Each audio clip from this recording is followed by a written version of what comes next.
I'm short. Okay, well, good afternoon. It was going to be good morning. It's now good afternoon. Um, Obviously, my name is Barbara Bush. I started Solutions for Special Needs Families about 8 years ago. Your pendulum swings in your lifetime. And 15 years I've been a paralegal doing estate planning and probate. And then went to work for a place in Austin called Marbridge Foundation. And it's been around 74 years. So it's a residential community for individuals with disabilities. So I traveled the United States, traveled all over Texas. But one of the things I found were parents didn't know what benefits their children had, what benefits they should have. And so when I left Marbridge, I thought, I could take that burden off of parent shoulders because you guys have enough to do. You've got a life, you've got your own life, you've got your kids, you may have a husband, you may work, the household. But now do you have to learn Social Security rules and Medicaid rules? So that's where I specialize. Figured it out. So one of the main things, how many people live in Texas? Just one, two, okay. I hope to God your child is on the Medicaid waiver list. Good. Because if you put your child on there now, it's a 30-year wait. Texas is 50th in the nation. We are at the bottom of the barrel, so no matter what happens with that big, beautiful bill, we can't get any lower. So this is in Harris County to get on the list. All you have to do is put your name on the list, because some parents say, well, I might not want it. Great, but your name will never come to the top if at least you don't put your name on the list. You can always say, no, thank you. But they give a lot of services, and each state's going to be different. So here again in Texas, we have what's called the Medically Dependent Children's Program. This is one that doesn't look at the parent's income, but they give respite, home modifications, private duty nursing, transition assistance, adaptive aids, PT, speech, I'm using acronyms, physical therapy, speech therapy, occupational therapy, and personal care services.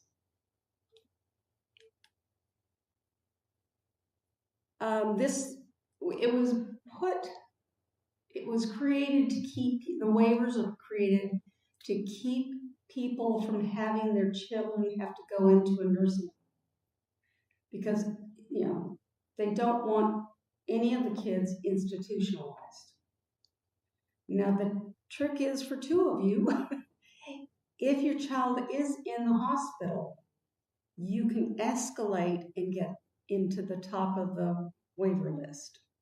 So when you come out of the hospital or out of a nursing home, you're on the top of the list. The other one we have is called a deaf blind, and I was shocked. You have to be deaf and blind and have another condition, a comorbidity. Gives a lot of service, but it is limited to a smaller group. So I'm going to kind of go through these quickly.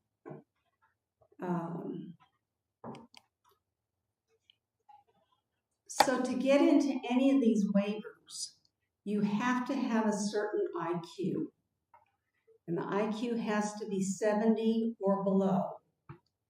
If it's above 70, you have to have other conditions that affect you. Um, so the others to get onto the list is if there's a crisis. Not everybody's child is the same. I've dealt with some that have been very aggressive, and police have been called, and they get to the top of the list because they need that. Let's see. In Texas, we have something called the yes waiver. A lot of people don't know about this one. It's a very short wait. It's for ages 3 to 18. And again, this is if you need psychiatric care. If you have such problems at home that they're going to be a self-harm to you or others. So in that, you apply for it, somebody comes and assesses it, but they give all kinds of wonderful paraprofessional services, nursing services, supportive family-based alternatives, the paraprofessional services where they actually take your child out of the house and go to the movies or go for a walk, just to give you a breather.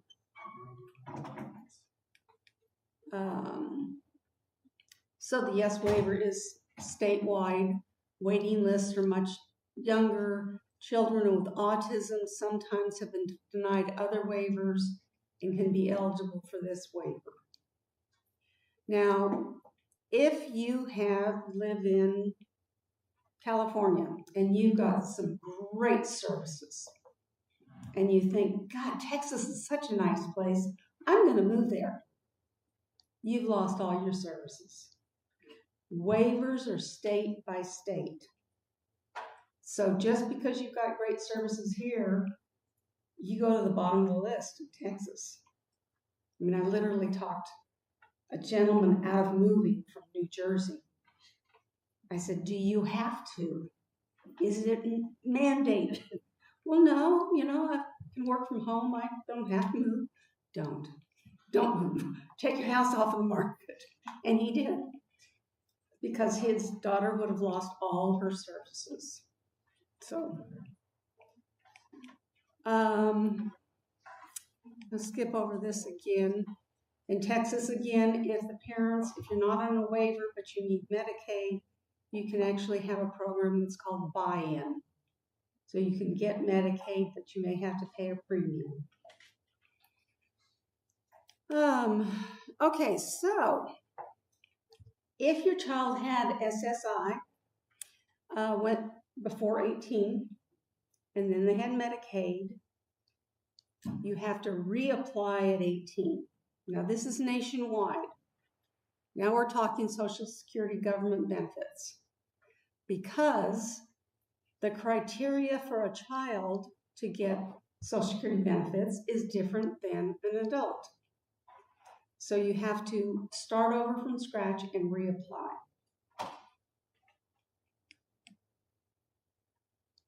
So your child, once they turn 18, they are an adult. So as an adult, your child has to give you permission to be part of the ARD or the IEPs at school. Parents must have permission to talk with the insurance companies, their doctors. Because again, HIPAA laws, that's an adult. So they say, well, you should be able to make your own decisions. Legally, parents can't decide where their child will live and how the money's going to be spent.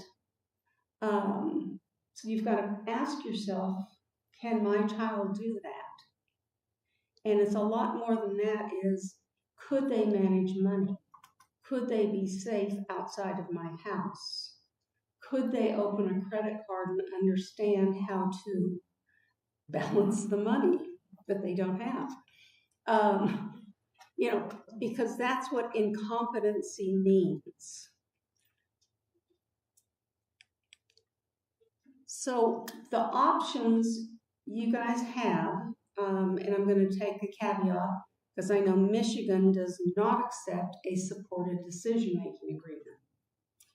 Texas, that's very big.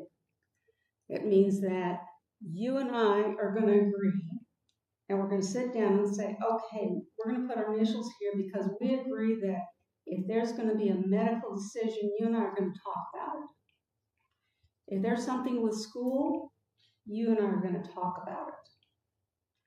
So it goes through a lot, and it's very simple, signed and notarized. The other is a medical power of attorney. And that's usually drawn up by an attorney, but you can get them online. But that is an actual document where it said, I'm of sound mind and I'm appointing you to be my agent to make medical decisions for me. Okay? Those two are great if they work. But as soon as your child does not agree with you, and you're at the doctor's and going, well, I just want you to give blood. I want you to get a vaccine. And they go, hell no. Guess what? That's a blank piece of paper. It has no meaning. Because ultimately, it's their choice. Because they said, we're going to agree about it. So if I don't agree with you, it means nothing. So then you'd have to look at a guardianship. And again, a guardianship does take the rights away, but it protects your child from being taken advantage of, because the majority of people in here, I'm thinking, are going to be vulnerable. They're going to be trusting, even from the internet, because we all want to protect our kids, but there's limitations once they're 18. Now in Texas, we have something called a limited guardianship. And in California, this is also conservatorship. Okay? Guardianship, conservatorship, same basic steps. In a limited guardianship, you might say, well, I think my child could drive. I think my child could vote. I think my child could get married. Now, I'm going to get on my big soapbox here. Understand, if your child marries somebody without a disability, they're not connected to your Social Security work record anymore. They're an entity, and only what they earn is what the benefits will be. So if it's very important that your child get married, just don't marry the government. Very seldom is there a guardianship of the person and the estate. Majority of people with a disability don't have an estate. But if they're in a car wreck, they have an estate. If somehow money's been left to them, they're going to have an estate. With that, you have an accounting each year with all the finances to the courts. The other ones, now each state is different. I know in New York, when you get a guardianship, you don't ever have to renew it. In Texas, it's every 18 months you have to get it renewed or it expires. Okay, so what is SSI? It's Supplemental Security Insurance. It's a welfare program, because basically your child, when they're 18, hopefully does not have money in their name. If you want to save money for your child, we'll talk about that. But do not put it in their name, because they'll never be eligible for government benefits. So in 2025, the amount that they can get is $967 a month. It's low, but again, this is welfare. With that, they get Medicaid. But there's rules with Medicaid. If they have a checking account, they can never have at the end of the month more than $2,000. They have $2,001, they lose their benefits for that month.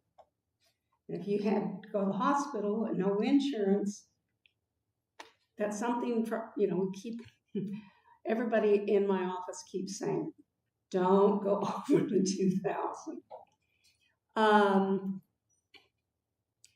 And they don't have enough work history to draw benefits from their own work record.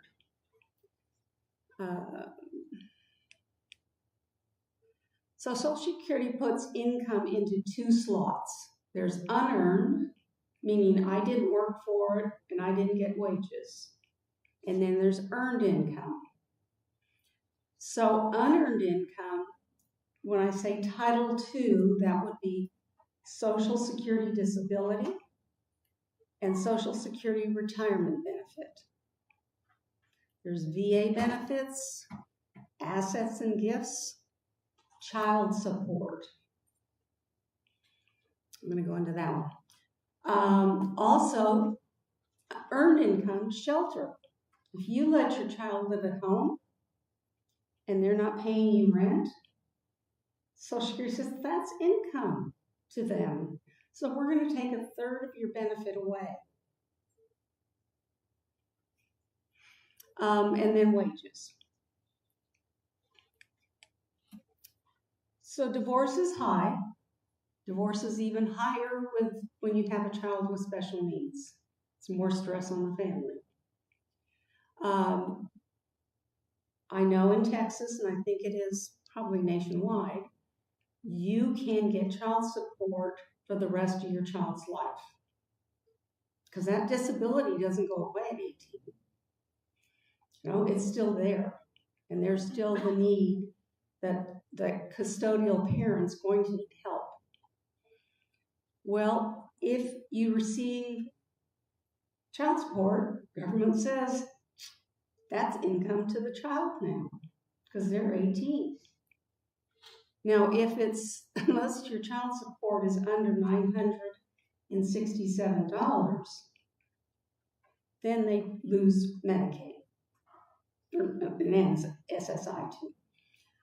So what you'd have to do is have an attorney draw up what's called a first-party special needs trust. Okay, there's two kinds of trust. A first party meaning it's your child's money. Third party means you're putting money, grandma's putting money, I'm putting money into this other trust.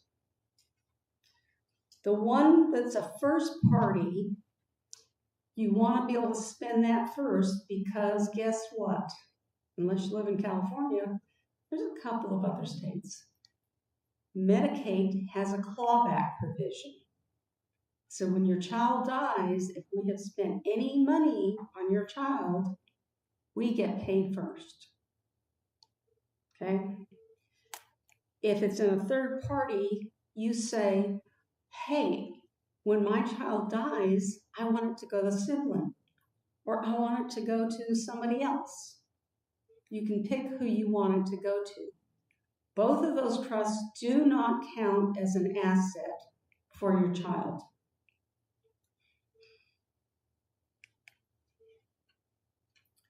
Okay, we're going to talk about rent. So rent, it has to be a business arrangement. So when I tell parents that, I said, well, if you're going to move into an apartment, do you have to pay rent every month? Yes. And if you choose to pay half of the amount of rent, is that going to be okay? Same with this. So I had parents going, well, I paid $800 a month ago, so I'm going to wait for several months and I'll put $1,200 in. I was like, no, it has to be the same amount. It has to be more than that presumed market value, that 1/3 that they're going to take away from you. And that would be $322.33. So I like round numbers. So I said, okay, rent's going to be $400. And even if you're only getting the $600 and change, you can still take $400 out of that. to pay your set, and the money goes back to you. You can save it for your child, you can spend it on your child, it doesn't matter. The government doesn't care, as long as $400 comes out of their checking account every month. Okay? So then you have a rental agreement stating that. Now the trick is, and it bothers parents, but Social Security said it has to have this, just like in a lease, if they don't pay you rent, you're going to kick them out. Well, in the rental agreements I create, I'll say, if they don't pay rent, we will come to an understanding. It makes parents feel bad, but it could be that you kick them out. But no parent's going to do that.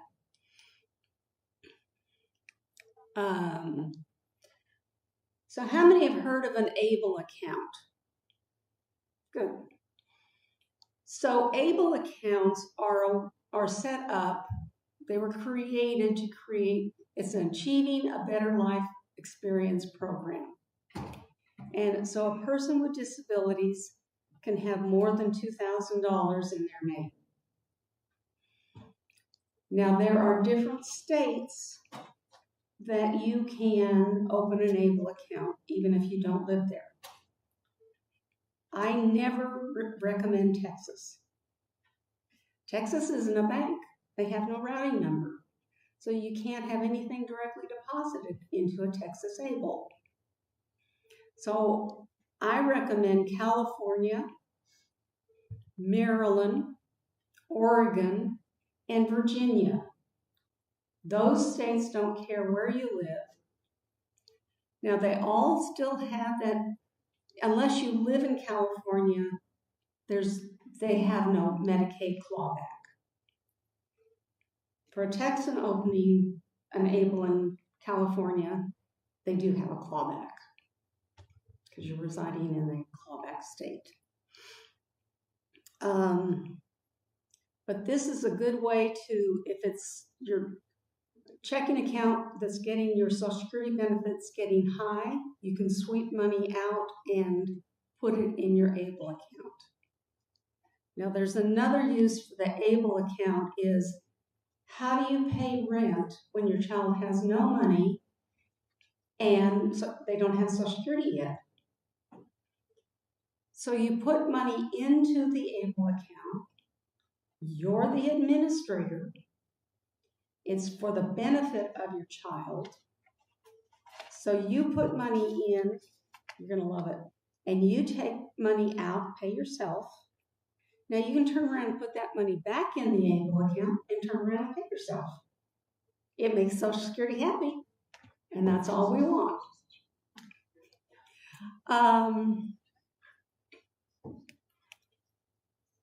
So that way it can build.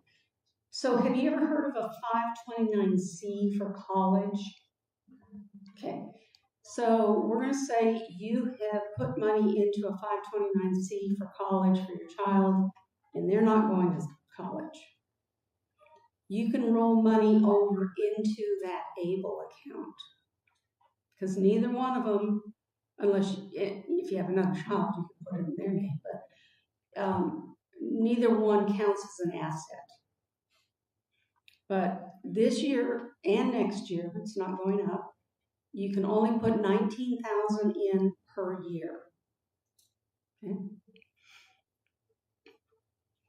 Okay, we're going to jump ahead. Who receives Title II benefits? Title II is based on work history and taxes paid to Social Security. So probably the majority of you in here, taxes are taken out of your paycheck. FICA. That's what that is. Now, a person either draws from your own work record. So I'm old enough that I draw my own Social Security from my own work record. You can draw money from your parents' work record or deceased spouse's record. Okay? So the key is if the individual was deemed disabled prior to age 22, Okay? Doesn't mean you have to file for SSI by that time. As long as you have medical documentation that says my child was disabled prior to this age, then they are connected to their parents' Social Security work record. So you're rocking along, getting 967, parents now 67 years old, starts drawing their own Social Security, say it's going to be 4,000, your child now gets 2,000 a month. They lose the 967 because it's less, it's the greater of. 24 months they get Medicare on top of Medicaid. So now they're duly covered. Now the parent passes away going forward. Now that child gets 3,000 a month for the rest of their life. So in your long-term planning to figure out how am I going to pay for where my child will live when I'm gone, always keep this in mind, that that is what will help pay, a benefit for your child. So this is just explain. I just didn't show the switching sides, but 50% at the time you start drawing yours, 75% upon your death. Now this is in addition to, okay? And your spouse, if they never worked, they get that 50% also. And upon your death, they get 100%. So, what else? Oh, so if somebody, health-wise, you decide you need to start taking your benefits at 62, well, yours is going to be reduced by 30% for the rest of your life. But your child receives what you should have gotten at your full retirement age of 67. Okay, so those are always the things to think about when you get closer to the age. If you wait to 70, from 67 to 70, your Social Security goes up 8% per year. It doesn't go up 8% per year for your child.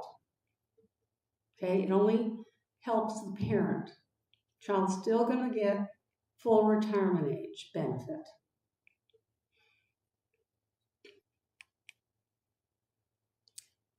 So this is the Medicaid protection.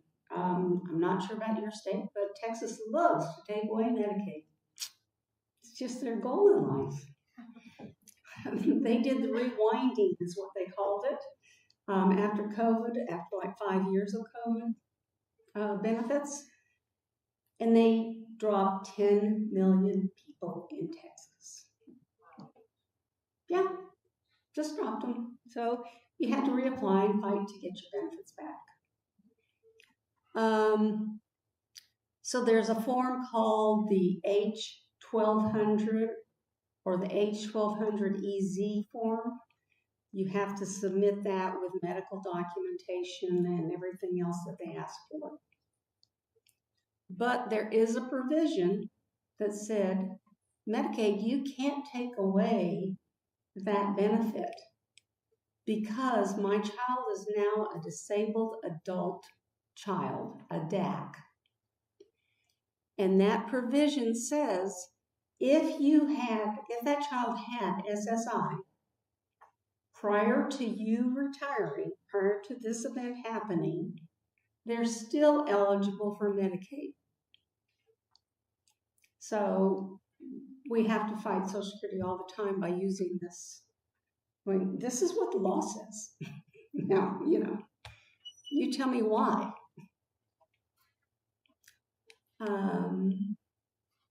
So I zipped through this.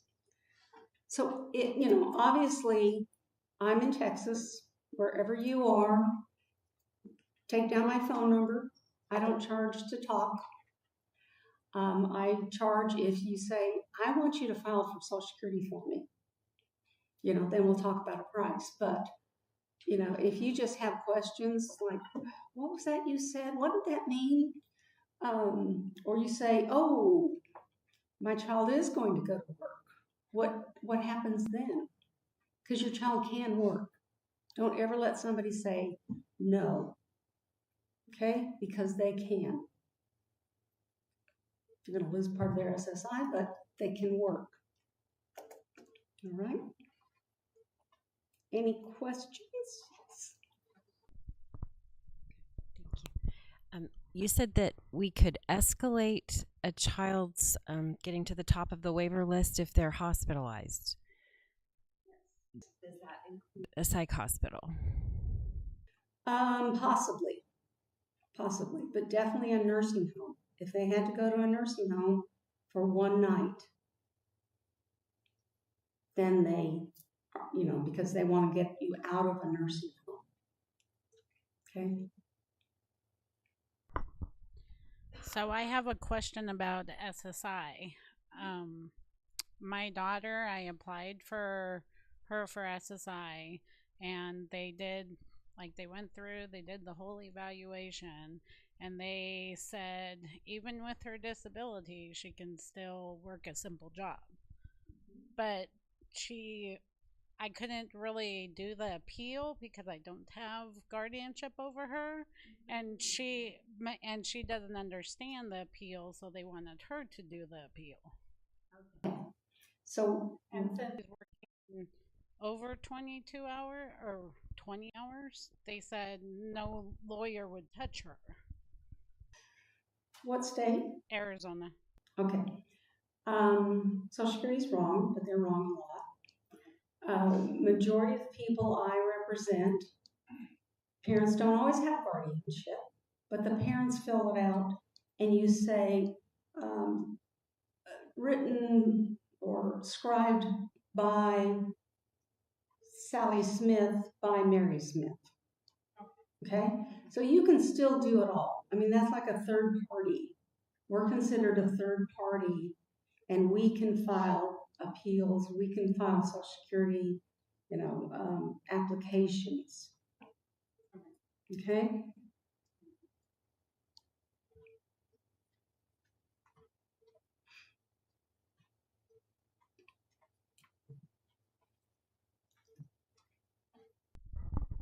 So that was a lot of information. Thank you. But just to confirm, the only kind of two safe places to put money away for your special needs child is in a third-party trust and in an ABLE account. Those are the only two that don't count as assets? Right. And the other way, I partner with a financial advisor who only works with families with special needs kids. Put it in your name. Save that money in your name. Beneficiary is the third-party trust. Majority of third-party trusts are not funded until after death. Okay? Okay. So if we already started like an UTMA account, that can be moved out of an UTMA? I would do it before they're 18. Okay. Because it is their money. And so when they're 18, that has to go into a first-party trust. Okay. Because it's their money then. First-party trust, though, the government will say that's an asset. We'll say it's not because Medicaid gets to take that money away. Okay. It's all very confusing, but I'll figure it out. Third party, just to confuse you more, you can have it part of your will. Okay, so it doesn't get created until you're dead. Now, if your mom or I wanted to leave money to your child, I can't until you die. So you can have what they call a standalone special needs trust. Okay, so an attorney draws that up, and again, it doesn't have to be funded until you're dead or your husband's dead or whatever. Usually it's funded with life insurance. It can be funded, if it's an only child, with everything. If not, then within your will, you're going to say, this portion is going to Johnny and this one's going to Susie. But the big thing is beneficiary designations. Just because your will says that, if your will doesn't control the asset, then it can go to Johnny outright.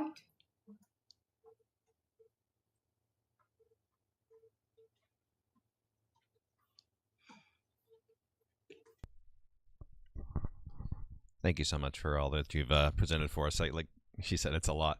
I did have one specific thing, just because it's a little bit new to me, and our kid is still, he's a minor still. But you said that they need to be deemed as disabled prior to being 22 in order for them to be able to draw from our SSI. Is that in between when they turn 18 and when they are 22, or if they've already been deemed disabled as a child, does that pass that barrier to 18? But again, remember, you have to reapply at 18. But you still the one thing I can say is keep all medical evidence. Doctors, psychiatrists, therapists, the immune therapy, anything you get, scan it and put it in the cloud. The more you can dump on Social Security, the better you have a chance of it being approved. Mm-hmm. So I have like life insurance through work, and of course my husband's the first, beneficiary, but if me and him were, to die at the same time, I have my 3 kids as, 33.3. But should I not have Lacey as a beneficiary? No, you should not. Okay, because she wouldn't be. $2,000.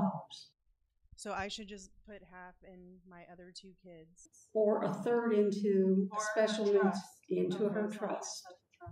Mm-hmm. And then that would be the benefit. Okay. Okay, here's another question I'm going to give you. You have life insurance through work. What happens if you leave? Yes. You have no insurance. So you look very healthy about getting life insurance today and having a whole life policy. Okay.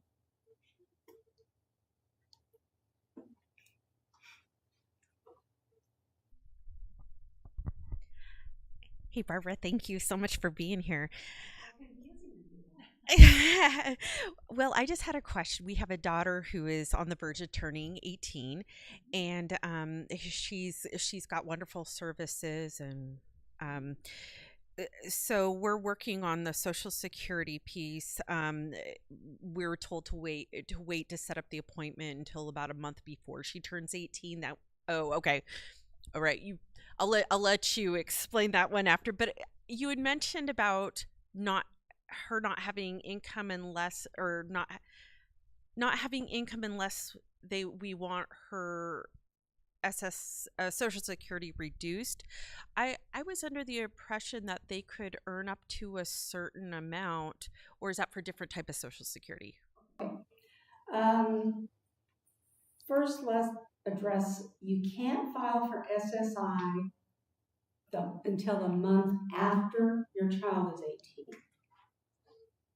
Okay?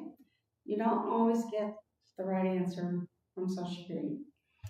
Now, the next one is, if your child is in school, except in Michigan, up to their 22nd birthday, so that means 21, they can earn, I think it's now up to $2,500 a month, and it doesn't count against their SSI. Now, when they are 23 and they've got a job, so we're going to say it's still $967, which it won't be. It's going up. But your child makes $685. The government's very generous. They say you can keep 85, but then they're going to subtract 600 in half and subtract 300 from her 967. Okay, but in the long run, she's made 685, and she's getting 600 and something from the government. So she's still winning, and she's had the purpose of working. You know, that's gives every one of us, why do we get up in the morning? You know, if you have no purpose, you just lay in bed. But it's very important to have a purpose. Just so you know, I would discourage working while you're applying, because as you could see, one of the criterias is no work history or not enough credits to qualify for other benefits. So you and I, we need 40 credits before we can get Social Security. Somebody with a disability is working, they need 6. That means a year and a half of working. And then they're eligible for Social Security disability on top of SSI.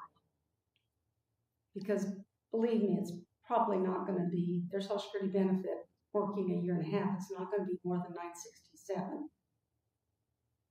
So say it's 200 and they're getting 767 from SSI. So it'll total 967. But what that means is in 24 months, they start on Medicare and they don't have to wait till you retire. So there's all, and you know, it's like everywhere you turn, there's a different little nook and cranny to this. But again, call me. I mean, I really do love to talk. That's why I'm up here. So.